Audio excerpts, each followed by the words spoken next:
Sintonize-se no Nova Consumer Podcast, uma série de conversas sobre direito do consumo. Bem-vindos a mais um episódio do Nova Consumer Podcast, um programa totalmente dedicado a conversas informais sobre direito do consumo. Desta vez, por sugestão de um ouvinte, trazemos um episódio dedicado sobretudo ao direito de livre resolução, também designado direito de arrependimento, e figura ex-libris do direito do consumo. Para uma conversa deste calibre, temos connosco Sandra Passinhas, professora da Faculdade de Direito da Universidade de Coimbra e detentora de um currículo notável. É um dos nomes mais avalizados para discutir direito do consumo em Portugal. O meu nome é Maria Miguel Oliveira, assessora jurídica do Nova Consumer Lab, e conduzirei esta entrevista com Jorge Moraes Carvalho, diretor do Nova Consumer Lab. Podem seguir-nos no LinkedIn, Instagram e Facebook, bem como enviar-nos sugestões para o e-mail novaconsumerlab@novalaw.unl.pt. Sandra, bem-vinda ao Nova Consumer Podcast. Muito obrigado por teres aceitado o nosso convite. Como podes imaginar, é uma honra para mim e para nós ter-te aqui connosco. Obrigada, eu é que agradeço. Começando, a primeira pergunta é para os nossos ouvintes não juristas. Será que podes explicar-nos um pouco o que é o direito de arrependimento? Então, com certeza. Para os nossos ouvintes não juristas, o direito de arrependimento é o direito de devolver o bem, é o direito de alguém, é o direito que alguém tem quando compra uma coisa ou adquire ou contrata um serviço e por alguma razão não quer esse serviço ou não quer a coisa, é o direito que tem de destruir o negócio. Em termos práticos, significa voltar à loja, desfazer o negócio e restituir aquilo que recebeu, em traços devolver aquilo que recebeu e restituir aquilo que pagou em traços muito gerais. Depois os contornos técnicos são um bocadinho mais complexos. Pode haver lugar ao pagamento de alguma quantia, se o bem em causa tiver sido contratada a prestação de um serviço, mas o que é importante destacar no direito de arrependimento é que ele é imotivado, ou seja, é livre, é um direito de liberdade. O consumidor não tem que apresentar nenhuma justificação para exercer este direito. Às vezes nós, quando fazemos, aparece uma cruzinha a perguntar porque é que está a fazer, se não gostou do serviço, se não ficou satisfeito, se se arrependeu, mas na verdade isto tem um efeito meramente estatístico. O consumidor não tem que responder, a estas questões, porque ele não tem que apresentar nenhuma razão para exercer este direito. Muito interessante. E agora para os nossos ouvintes juristas, calhar uma pergunta um pouco mais complexa, mas como é que caracterizarias a natureza jurídica do direito de arrependimento? E já agora, porque não perguntámos isto antes, assumimos nas perguntas logo esta designação, qual é a designação que preferes? Direito de arrependimento, direito de livre resolução ou outra entre as muitas e muitas designações que existem, quer na legislação, quer na doutrina? Então, para os nossos colegas juristas, e já usando uma linguagem mais técnica, é verdade, concordo, a lei fala em direito de livre resolução, em direito de resolução, em rescisão, noutros de revogação. Eu, para dizer a verdade, gosto da expressão direito de arrependimento, porque eu acho que é facilmente apreensível pelos juristas e pelos não juristas. Estamos de acordo, eu sei que então, uma das nesse críticas, concordo inteiramente com a melhor doutrina, aliás. Eu sei que às vezes critica-se esta expressão porque ela não tem tradição na nossa ordem jurídica. Ela está consagrada, por exemplo, no Código Civil para a empreitada e fala-se em desistência da empreitada, mas eu não tenho nada a opor à introdução da designação e gosto dela, sinceramente. Nas minhas aulas é sempre a expressão que uso porque acho que os alunos facilmente apreendem o significado do que é um direito de arrependimento. Tecnicamente,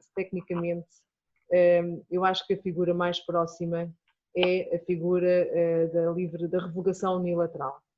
Eu sei que não é consensual, que há outras propostas igualmente válidas, mas na verdade acho que é muito próximo e acho que o facto de ter efeitos retroativos, às vezes a revogação também tem efeitos retroativos, às vezes o arrependimento não tem efeitos totalmente retroativos. Exato. Portanto, eu acho que na pureza dos contratos eu iria para a revogação unilateral. O que eu rejeito imediatamente é a expressão resolução, porque a resolução, como sabemos, tem a ver com a extinção dos contratos quando haja incumprimento da outra parte dos seus deveres contratuais, de tal forma, incumprimento esse de tal forma grave que gera esta destruição do negócio. E, na verdade, o que acontece aqui no direito de arrependimento, e isto é muito importante sublinhar, é que se nós estivermos numa situação prática, concreta, em que haja violação pela contraparte dos seus deveres decorrentes do contrato, por exemplo, porque ela forneceu um bem que não estava em conformidade, então a solução é ir para o regime das garantias, que até é um regime mais favorável para o consumidor, por exemplo, do que o regime do direito de arrependimento na contratação à distância, porque a regra nas garantias é da gratuitidade, não é a regra, não é essa a regra no direito de arrependimento, por exemplo, na contratação à distância, em que o consumidor pode ter que pagar as despesas com a devolução do bem. Portanto, em suma, rejeito liminarmente a expressão resolução, que acho que não é uma resolução do contrato e pode haver, até pode suscitar confusão, pode suscitar algum engano. Exato. Gosto da Por isso é que surgiu, aliás, a expressão livre resolução. No fundo era para associar à resolução. Mas é uma contradição nos termos, não é? Exatamente. É uma contradição nos termos. Sim. Pois, eu em relação à revogação unilateral tenho um problema de base que é perceber a utilidade dessa figura. Para mim a revogação deve estar pensada para casos em que as partes, por acordo, decidem pôr em causa o negócio, desvincular-se do negócio. Tenho algumas dúvidas logo na base, na revogação unilateral. Na utilidade de uma figura de revogação unilateral autónoma, mas... Compreendo perfeitamente, Jorge, e tenho muita simpatia pelo direito de arrependimento e pela expressão direito de arrependimento. Acho que era importante, era que o legislador uniformizasse claro.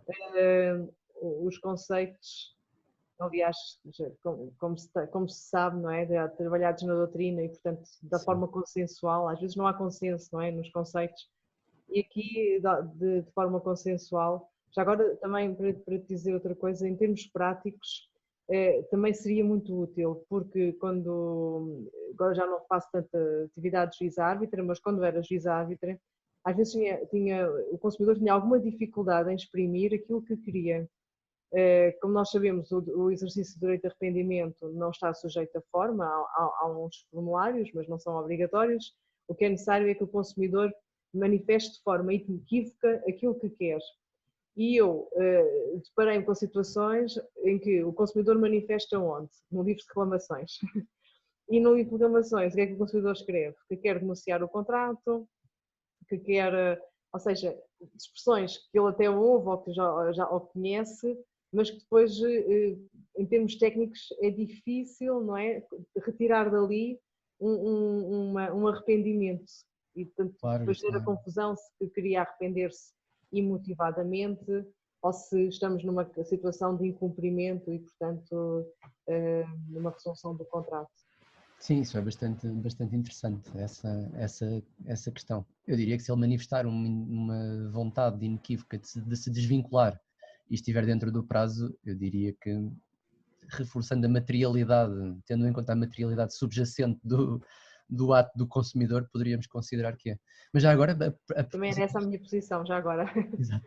Essa impressão, porque o consumidor não tem de saber direito, não é? Claro. Mas já agora, porque falaste nisso, concordas que ele pode, no livro de reclamações, exercer o direito?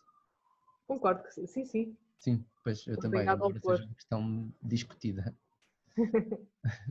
Muito bem, avançando um pouco e agora indo um pouco mais aos princípios gerais dos contratos. Eu sou um consumidor, adquiro um bem num site, por exemplo, e no dia seguinte decido que já não quero o artigo, não tenho que apresentar, como vimos até agora, nenhuma justificação para isso.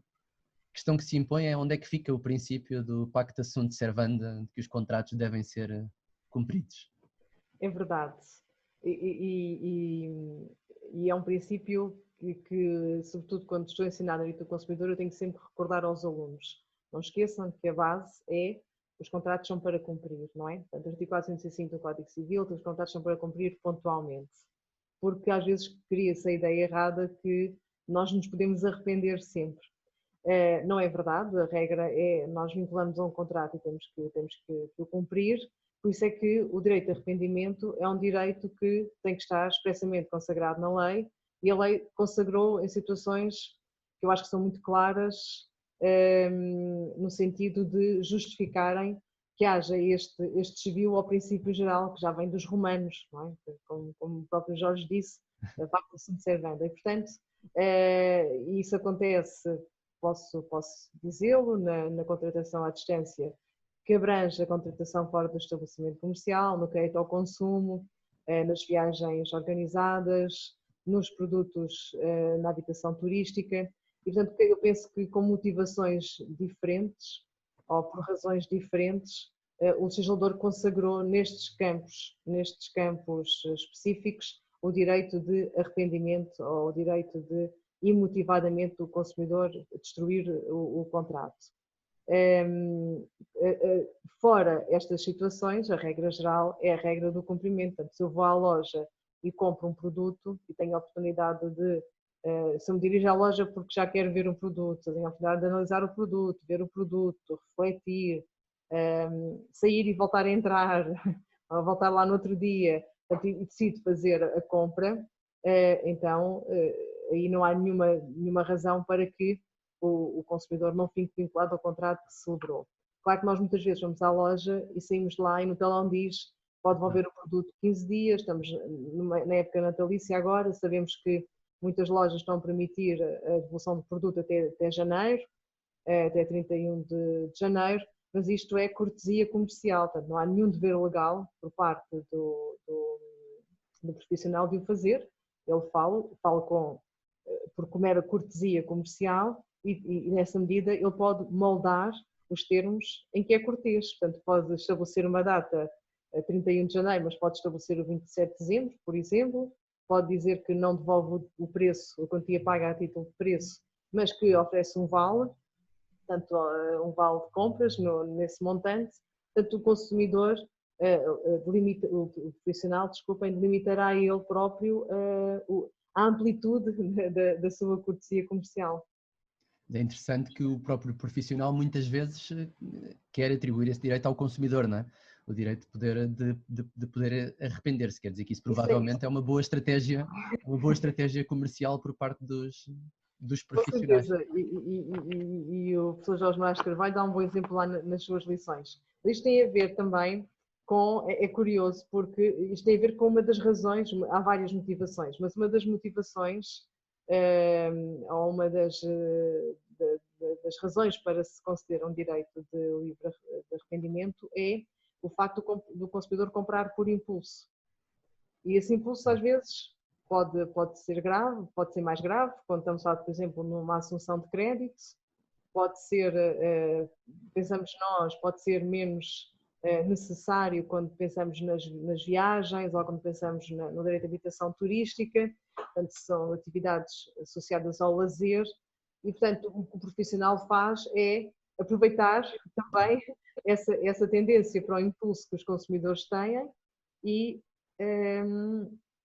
portanto dizer pode comprar à vontade porque se não gostar pode destruir o negócio, pode devolver, pode arrepender-se. É curioso como o mesmo facto, não é? Gera aqui depois as duas reações, quer do profissional, quer do legislador. Mas já agora, se me permitem, claro. Eu gostava de chamar a atenção para uma coisa. Muitas vezes nós, os consumidores, eu penso que este seria um direito que os consumidores gostariam que fosse um direito geral. Ou seja, que houvesse sempre um arrependimento. Eu tenho muitas dúvidas, não só porque eu gosto dos conceitos clássicos e gosto da ideia de que os contratos são para cumprir, mas por uma razão, que é Já agora, Sandra, antes, sem te querer interromper, tens aí um consumidor também em casa que está a concordar contigo, julgo eu. Pelo menos É uma consumidora, é uma consumidora. Foi neste ponto Desculpa, que concordou. peço Peço desculpa por ter interrompido. Dizia eu que o direito de arrependimento é de facto algo que eu penso que os consumidores têm como positivo e gostariam se calhar que até fosse uma figura mais geral no direito do consumidor, mas eu gostava de relembrar aqui uma figura que Marta Minow trouxe, que é o dilema da diferença.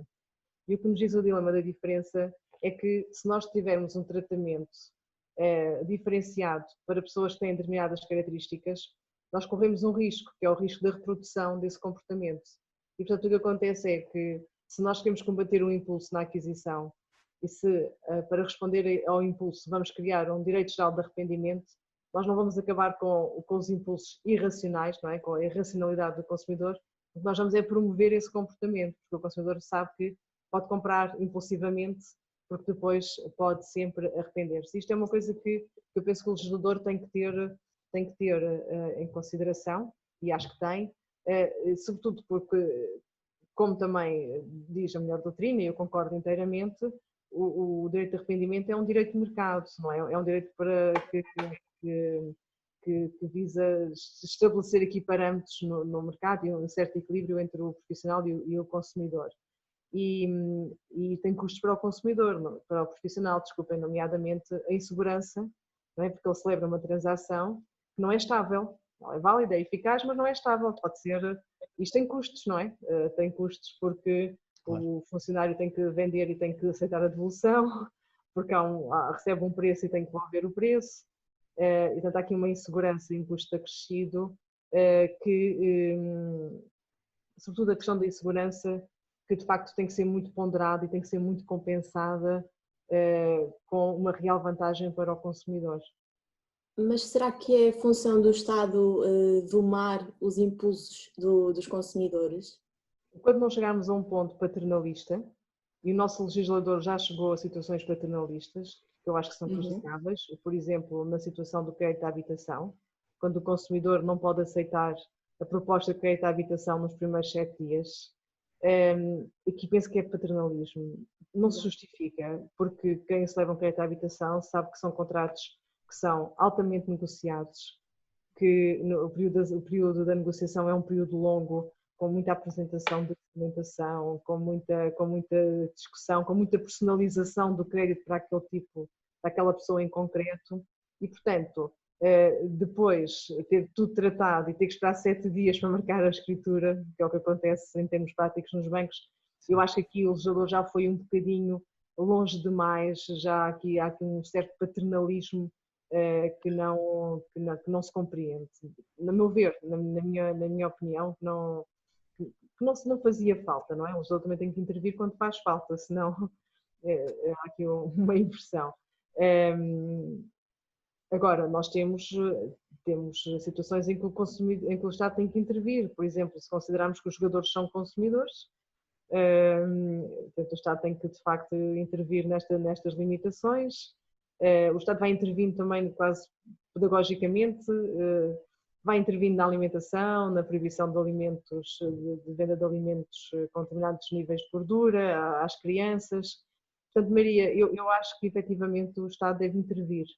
Tem é que ter limites, não é? Portanto, e o limite é sempre o da autonomia, quando ela é consciente e é exercida de forma livre, de forma plena. E já agora, a propósito dessa intervenção do Estado e ainda aqui no domínio do direito de arrependimento, porque é que achas que nos casos em que a lei estabelece e atribui esse direito de arrependimento ao consumidor, quais é que são as principais razões, os principais fundamentos que justificam que seja nesses casos e não noutros? São diferenciados. O impulso é um deles, não é? O impulso da compra. O outro é a surpresa. Quando o consumidor não está à espera de ser abordado para uma compra, como acontece, por exemplo, na contratação fora do estabelecimento comercial, na contratação por telefone, em que nós muitas vezes estamos até a conduzir ou estamos no intervalo do trabalho e recebemos um telefonema, essa surpresa da contratação que muitas vezes pode ser uma técnica até, ver aqui uma técnica de uma certa agressividade. Também existe, por exemplo, e esta é outra razão, a defesa contra estas técnicas agressivas, a contratação fora do estabelecimento comercial, aquelas viagens organizadas que têm fins promocionais e também naquelas, quando o consumidor se desloca a um determinado sítio, antigamente ia-se muito aos hotéis, não é? Fazia-se lá uma exposição, eu nunca fui a nenhum, confesso, mas diz que as pessoas entravam lá dentro e depois tinham quase... Eu fui uma ou duas vezes para cartões de viagens e panelas e eletrodomésticos, purificadores de ar. E compraste? E compraste? Não, mas também as vezes que fui já era para testar para ver como é que funcionava, e posso dizer que tive alguma dificuldade em conter as pessoas que foram comigo nessa vez para não contratarem, porque as técnicas são realmente muito, muito eficazes, eles sabem muito bem como levar as pessoas a contratar aquilo que não precisam e que provavelmente não querem, não? Exatamente, e aqui há pouco tempo contaram-me, agora com a pandemia temos sempre uma referência diferente do há pouco tempo, mas o tempo mudou. Uns senhores vestidos de bata branca, fora dos estabelecimentos comerciais, não é? E que tendiam no fundo as pessoas, mediam a tensão arterial e coisas semelhantes, e portanto assustavam sempre muitas pessoas que tinham problemas de saúde que poderiam ser minorados com determinadas águas filtradas, etc. Portanto, isto é verdadeiramente agressivo. Depois também penso que outra das razões tem a ver, e esta é mais evidente, a falta o facto de não existir presença física e, portanto, a não possibilidade de inspecionar o bem, de analisar o bem. Embora aqui também, em muitas situações, haja alguma proximidade, pois com a falta de conformidade, não é? Porque se termos uma boa imagem do bem, uma boa descrição do bem, e se o bem que chega na contratação à distância, por exemplo, não for aquele que nós compramos, pode haver uma falta de conformidade. E a estas gostaria de acrescentar uma que também me veio da vida prática, que tem a ver com a contratação no domicílio. É porque quando quem está no domicílio, nós podemos ter duas sensações quando nos toca a campainha. Podemos ter a sensação de que alguém está a invadir o nosso espaço, mas muitas vezes não é esta a sensação que o consumidor tem. A sensação é: a minha casa é o meu castelo. Então o consumidor baixa a guarda porque sente que ali quem manda é ele, e nós podemos ter uma visão mais cosmopolita, mais urbana, mas, por exemplo, se nós pensarmos numa aldeia em que as pessoas estão sozinhas o dia inteiro ou estão sempre umas com as outras, não é? Chega alguém que quer vender, a pessoa leva no mínimo um café, um copo de vinho, com sorte ainda é convidada para almoçar. E este estar em casa e ser o anfitrião, digamos, do estranho que chega, pode também causar uma falsa sensação de segurança. Eu penso que são estas as razões que levam o legislador, nos casos, umas razões para uns casos, outras razões para outros, a estabelecer este direito de arrependimento. Já agora uma pergunta de regime agora.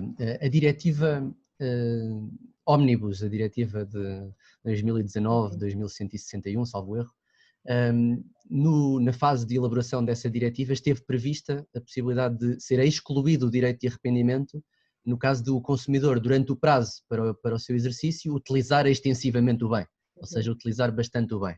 Acabou por não se prever na versão final da diretiva essa regra, mantém-se a regra atual. O consumidor pode exercer o direito de arrependimento, mas poderá ter que compensar o profissional pela desvalorização que o bem teve.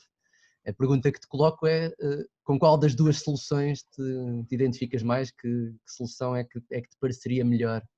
Jorge, eu acho que nós tivemos alguma coisa a ver com isso. Porque eu não sei se tu te lembras, foi no Consumer Dialogue, que teve lugar em Lisboa ano passado. Sim. Estávamos a discutir esta proposta diretiva e o Dr. Silveira Rodrigues, da DECO, apontou ao orador da comissão e disse: vocês têm assim tantas reclamações de profissionais que os consumidores cedam o uso de inspeção e manipulação do bem, que justifica uma intervenção. Não sei se estás recordado desta situação. Sim, lembro-me. Que depois até o representante da ASEP até contou aquela história de uma amiga que tinha comprado um vestido na China. O vestido tinha chegado com um tamanho pequeno, ela pediu um novo, disse que gostou muito do vestido, pediu um vestido com tamanho maior, enviaram, e quando ela perguntou o que fazer ao vestido que tinha recebido em primeiro lugar, disseram, dê a uma amiga, não é?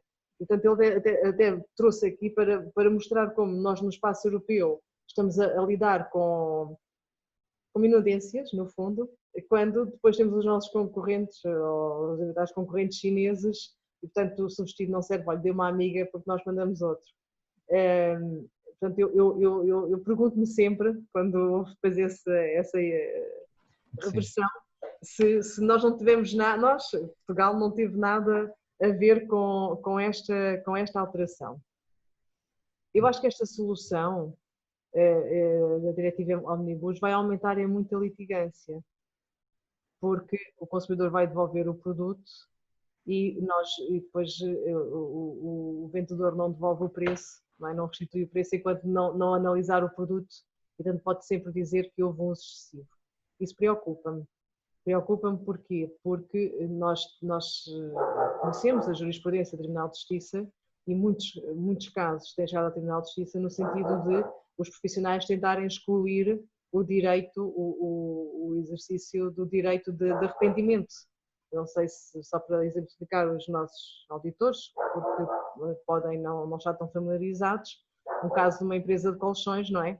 O senhor tinha tirado a cobertura de plástico e ele achava que só por isso já estavam postas em causa as razões de higiene e que já não haveria lugar ao exercício de arrependimento, vou dizer assim, do direito de arrependimento. Portanto, eu acho que o que vai acontecer, eu preferia a solução anterior, acho que era mais tudo, acho que protegia mais os consumidores e acho que era mais razoável atendendo o desenrolar normal da contratação à distância.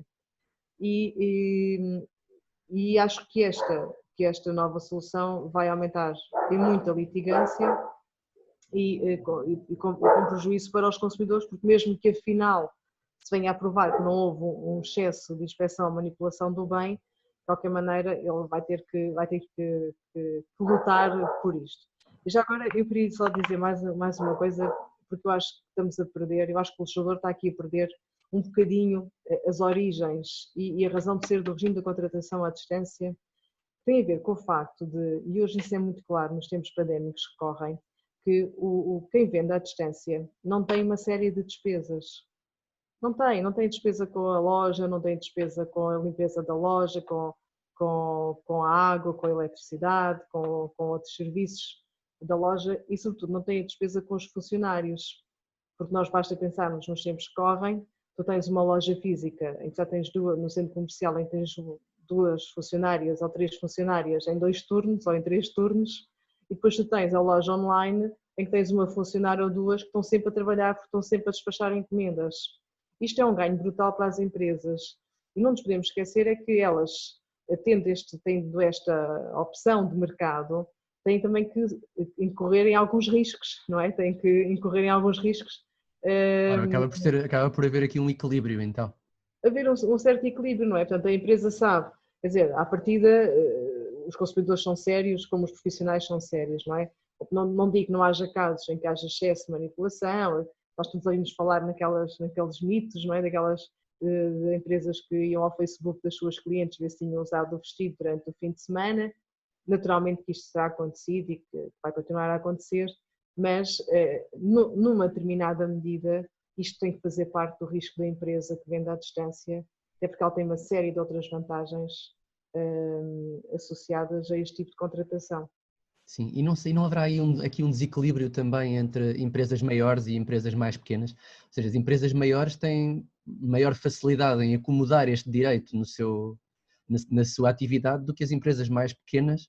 Sim. Têm mais dificuldade em esmagar margens de lucro, não é? E portanto podem ter mais... Um arrependimento numa empresa mais pequena pode ter, por si só, um grande impacto no seu negócio, enquanto uma empresa grande é mais um e oferece o vestido e nós enviamos-lhe mais um ou mais 2 que Sem E estar esse preocupados desequilíbrio com isso. vai-se reproduzir, eventualmente agravar agora no novo regime, porque estas empresas maiores vão ter também maior facilidade em litigar e, portanto, em ir discutir se houve ou não houve excesso de inspeção e manipulação do bem.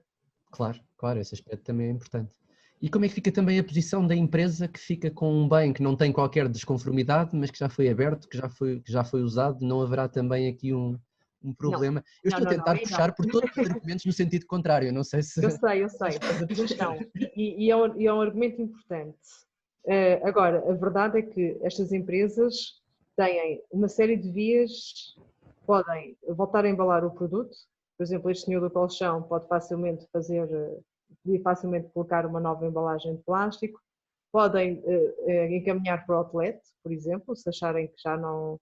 E podem vender como produto recondicionado e podem usar depois, vender nas promoções, nos saltos, eventualmente. Portanto, a empresa tem e deve, a primeira hipótese, e que nós temos de ter sempre presente, é que a empresa pode voltar a colocar o bem no mercado, porque o bem não foi inutilizado. Portanto, quando nós vamos à loja, experimentamos a mesma camisola que já experimentaram 2 ou 3 pessoas, e trazemos a camisola porque é que nos serve. Ou mais. Ou mais. Aí, portanto, isso acontece na loja e tem que acontecer, ou pode acontecer à distância. Agora, mesmo quando haja, de facto, alguma dificuldade em colocar o produto no mercado como novo, quer dizer, a empresa tem vocação e tem à sua disposição todas estas vias, o outlet, os saldos, portanto, recondicionado, uma série de outras série de caminhos. Muito obrigada, doutora Sandra.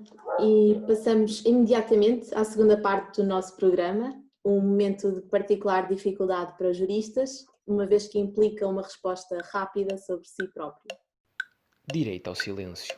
Uma rubrica com questões de especial complexidade. Doutora Sandra, qual é o seu artigo preferido do Código Civil? É o artigo 334. É o artigo do abuso de direito.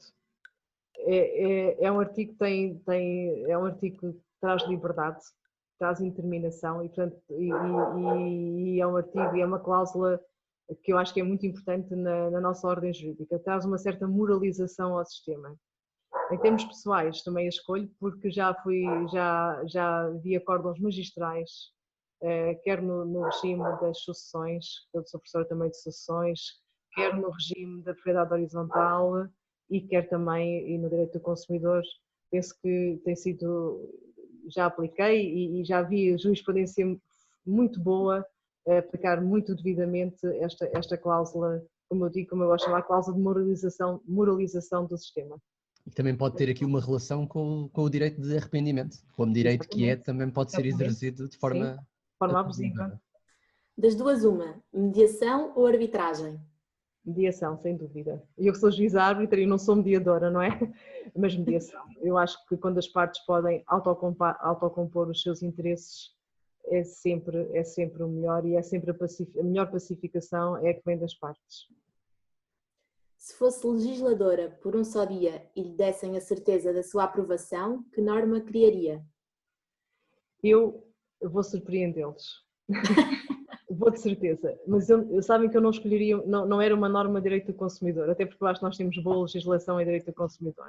Se eu pudesse fazer uma lei que fosse aprovada, eu atribuiria o direito de voto aos jovens a partir dos 16 anos. Não tem nada a ver com o consumidor, eu sei, mas a verdade é que não consigo compreender que alguém possa casar e possa trabalhar e não possa votar. E também acho que com a informação que nós temos e com a facilidade de informação, eu acho que se devia alargar o direito de voto. Desculpem se foi surpreendente. Mas era o que eu achava mesmo, era o que eu faria. Pelo contrário, muito, muito interessante essa Até porque o perspectiva direito... quando estamos a reduzir as idades cada vez mais. Para consentir no tratamento de dados pessoais, por exemplo, o legislador português reduziu para os 12 anos. E isto é importante porque os jovens começavam cedo a interessar-se pela vida política que é deles, não é? Pela vida deles. Sem dúvida. Das duas, uma, comprar online ou comprar em loja física? A loja física é sempre um prazer. mesmo quando somos mal atendidos, é sempre um prazer. Mas eu compro muito online, compro muito online. Sou consumidora online já há algum tempo. E qual é que é o mito de direito do consumo que mais tem que esclarecer em jantares de família? Direito de arrependimento. Não é uma figura geral. Escolhemos bem o tema então para este episódio. Foi um excelente tema, é um mito. Agora é só aconselhar a ouvir o nosso podcast, o episódio 13. Mando. E das duas uma, saldos ou promoções? Promoções. Aliás, eu quando compro online, como sempre em promoções. Eu sou uma caçadora de promoções. Eu uso muito a facilidade da caixa dos desejos. Cada um tem um nome diferente, não é? Cada site tem. Eu não compro em muitos sites, compro em pouquíssimos sites, mas compro muito. E vou usando a caixa dos desejos e depois fico à espera que o produto vá para promoção. E depois, quando está em promoção, compro. Às vezes estou 6 meses à espera para comprar uma mala, mas pronto. Mas compro quando está em promoção. Estratégias. Estratégias. Já alguma vez utilizou o livro de reclamações? Não, nunca. Mas vou dizer-vos uma coisa. Eu sou uma consumidora muito politicizada, neste sentido, da political consumer. Eu tomo muitas decisões de consumo políticas.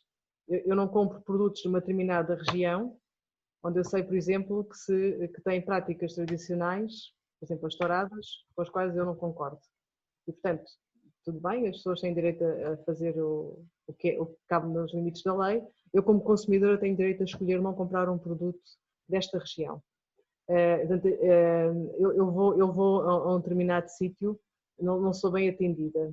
Se sou bem atendida, faço um comentário no TripAdvisor. Se não sou bem atendida, por exemplo, um restaurante, eu não volto lá, mas não volto mesmo. Está bem, não, é o mínimo que eu posso exigir, é esta relação de mercado. Portanto, o facto de eu não usar livro de reclamações, nunca calhou, nunca tive necessidade disso também, mas não quer dizer que eu não seja uma consumidora politicamente ativa, no sentido de faço mesmo as minhas escolhas em função das minhas convicções.